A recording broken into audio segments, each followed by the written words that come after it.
ओम साईं राम। परम पूज्य अनंत कोटि ब्रह्मांड नायक राजाधिराज योगी राज श्री सच्चिदानंद सद्गुरु साईनाथ महाराज के चरणों में कोटि कोटि नमन। आज हम सब यहाँ साईं बाबा की एक अत्यंत पावन और शिक्षाप्रद लीला को सुनने के लिए एकत्रित हुए हैं। आज हम श्री सच्चिदानंद के अध्याय 38 का स्मरण करेंगे, जिसे हांडी की कथा के नाम से जाना जाता है। यह अध्याय हमें सिखाता है कि जिस भगवान को हम मंदिरों में खोजते हैं, वे शिरडी की गलियों में एक साधारण रसोइये के रूप में अपने भक्तों के लिए भोजन पका रहे थे। यह कहानी केवल एक चमत्कार नहीं, बल्कि प्रेम, सेवा और करुणा का जीता जागता उदाहरण है। बाबा की वह हांडी आज भी हम सबको संदेश दे रही है कि सेवा ही सबसे बड़ी पूजा है। आइए अपनी श्रद्धा और सबूरी को साथ लेकर हम बाबा की इस दिव्य लीला में गोते लगाएं। तो बोलिए श्री सच्चिदानंद सद्गुरु साईनाथ महाराज की जय।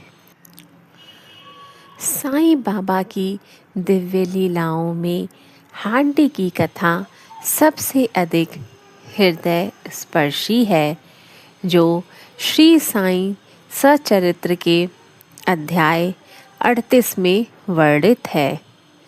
यह कहानी केवल भोजन बनाने के बारे में नहीं है, बल्कि यह बाबा के प्रेम, करुणा और अतिथि देवो भव के सिद्धांत का दीवान उदाहरण है। स्वयं भोजन बनाने का संकल्प।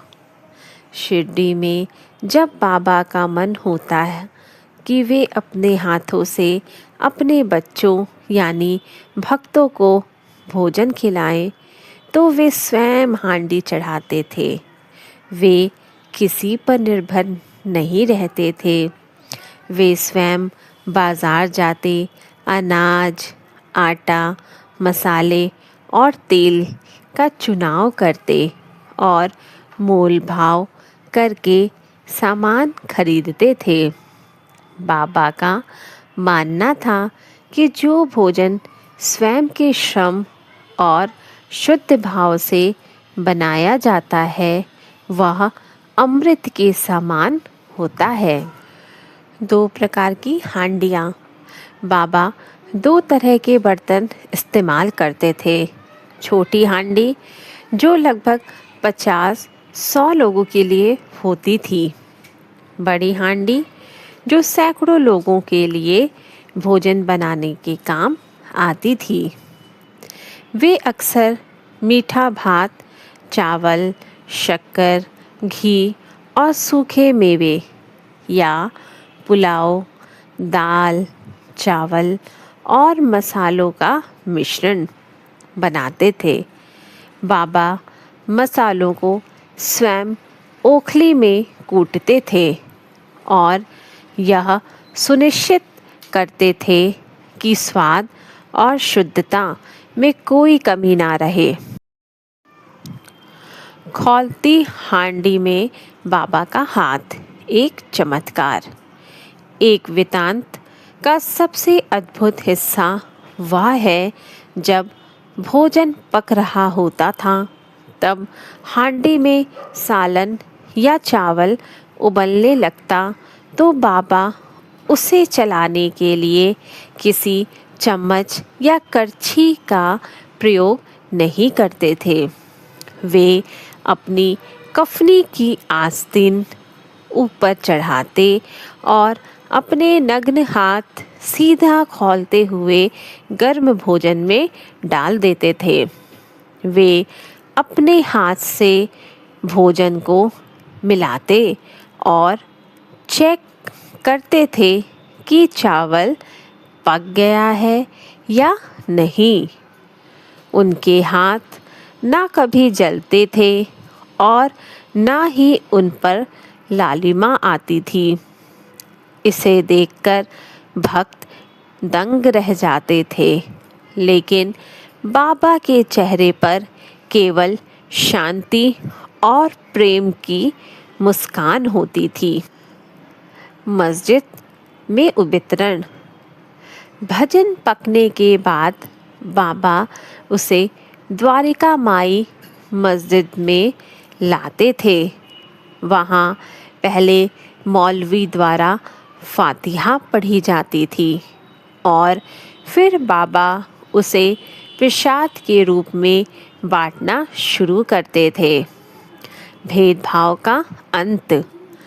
बाबा सबसे पहले शिरडी में निर्धन, अनाथ और अपाहिज लोगों को बुलाते थे। उनके दरबार में कोई ऊंच नीच नहीं थी। हिंदू, मुस्लिम, दलित और ब्राह्मण सब एक ही पंक्ति में बैठकर बाबा के हाथों से बना भोजन ग्रहण करते थे। पशु पक्षियों का हिस्सा। बाबा केवल मनुष्यों को नहीं बल्कि कुत्तों, बिल्लियों और कौवों को भी प्रेम से भोजन का हिस्सा देते थे। वे कहते थे कि जो जीव तुम्हारे द्वार पर आए उसे तृप्त करना मेरी असली पूजन है। इस लीला का आध्यात्मिक संदेश। अहंकार का त्याग। भगवान के अवतार होकर भी बाबा ने स्वयं रसोइये का काम किया, जो सिखाता है कि कोई भी सेवा छोटी नहीं होती। अन्नदान की महादान। संसार में भूखे को भोजन कराना सबसे बड़ा पुण्य है। समदृष्टि। ईश्वर हर प्राणी में है, चाहे वह मनुष्य हो या पशु। बाबा का दर्शन बहुत सरल था। ईश्वर हर जीव में है, इसलिए जीव की सेवा ही शिव की सेवा है। अतिथि देवो भव और अन्नदान। बाबा के लिए दान का अर्थ केवल धन देना नहीं था, बल्कि सबसे बड़ा दान अन्नदान था। उपदेश। बाबा कहते थे, यदि कोई तुम्हारे द्वार पर आए तो उसे खाली हाथ ना जाने दो। यदि भोजन तैयार है तो उसे भोजन कराओ, यदि नहीं तो कम से कम मीठे वचन बोलो। दर्शन। बाबा का मानना था कि अन्न से ही प्राण चलते हैं, इसलिए किसी भूखे को तृप्त करना सीधे ईश्वर को तृप्त करने के समान है। समस्त प्राणियों में ईश्वर का वास। बाबा ने सिखाया कि सेवा केवल मनुष्यों तक नहीं होनी चाहिए। प्रसंग। एक बार बाबा ने एक भूखे कुत्ते को रोटी खिलाने वाली महिला से कहा, तुमने जो उस कुत्ते को खिलाया वह सीधे मुझ तक पहुंचा। वह कुत्ता, बिल्ली या मक्खी सब मेरे रूप हैं। सीख। सेवा करते समय यह ना देखें कि सामने वाला कौन है। हर प्राणी, पशु हो या पक्षी, उसी परमात्मा का अंश है। पात्रता और अहंकार रहित दान। अक्सर लोग दान देते समय गर्व महसूस करते हैं, जिसे बाबा ने गलत बताया। उपदेश: दान हमेशा गुप्त और निस्वार्थ होना चाहिए। यदि आप एक हाथ से दान दे रहे हैं तो दूसरे हाथ को भी पता ना चले। त्याग: बाबा स्वयं भिक्षा मांगकर रहते थे, लेकिन उनके पास जो भी धन आता था वे उसे उसी दिन गरीबों में बांट देते थे। वे सिखाते थे कि धन केवल दूसरों की मदद के लिए एक ट्रस्टी की तरह संभालना चाहिए। इंद्रियों विग्रह, जीभ पर नियंत्रण। हांडी के वृत्तांत में बाबा ने सेवा को संयम से जोड़ा। उपदेश: बाबा ने कहा, जो व्यक्ति अपनी जीभ पर विजय पा लेता है वह संसार की माया को आसानी से पार कर लेता है। महत्व: जब हम दूसरों को खिलाकर खुद संतुष्ट होना सीख जाते हैं तो हमारे भीतर से लालच और निस्वार्थ समाप्त होने लगता है। दक्षिणा का आध्यात्मिक अर्थ। बाबा भक्तों से अक्सर 2 पैसे की दक्षिणा मांगते थे। यह 2 पैसे धातु के सिक्के नहीं थे, बल्कि विश्वास, अपने गुरु और ईश्वर पर अटूट विश्वास। धैर्य: कठिन समय में शांत रहकर प्रतीक्षा करने का गुण।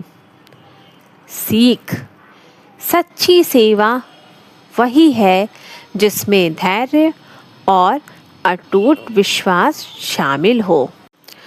बाबा का मूल मंत्र: जो दूसरों के लिए जीता है मैं उसके लिए जीता हूँ। बाबा का जीवन एक खुली किताब था। उन्होंने हांडी में स्वयं भोजन पकाकर और उसे अपने हाथों से बांटकर यह सिद्ध किया कि सेवा ही परमानंद है। दान देने वाला कभी गरीब नहीं होता, क्योंकि दाता वास्तव में भगवान है। हम तो केवल माध्यम हैं। ओम साईं राम। अभी हमने श्रवण किया है कि कैसे बाबा ने स्वयं अपने हाथों से हांडी चढ़ाई और बिना किसी भेदभाव के हर जीव को तृप्त किया। बाबा ने अध्याय 38 के माध्यम से हमें जो सबसे बड़ी सीख दी वह यह है कि यदि तुम किसी भूखे को खिलाते हो तो वह भोजन सीधे मुझ तक पहुंचता है। बाबा का प्रेम किसी जाति, धर्म या वर्ग की सीमाओं में नहीं बंधा था। उनकी हांडी का प्रसाद आज भी हमें याद दिलाता है कि हमारे जीवन की सार्थकता दूसरों की सेवा करने में ही है। आइए आज इस सभा से घर जाते समय हम यह संकल्प लें कि हम भी अपने जीवन में दान और सेवा को स्थान देंगे। केवल इंसानों ही नहीं बल्कि पशु पक्षियों के प्रति दया भाव रखेंगे, क्योंकि बाबा हर जीव में समाये हुए हैं। बाबा की असीम कृपा आप सभी पर और आपके परिवार पर बनी रहे। अपनी वाणी को विराम देने से पहले आइए मिलकर बाबा का स्मरण करें। अनंत कोटि ब्रह्मांड नायक राजाधीराज योगीराज सच्चिदानंद सद्गुरु साईनाथ महाराज की जय। ओम साई राम।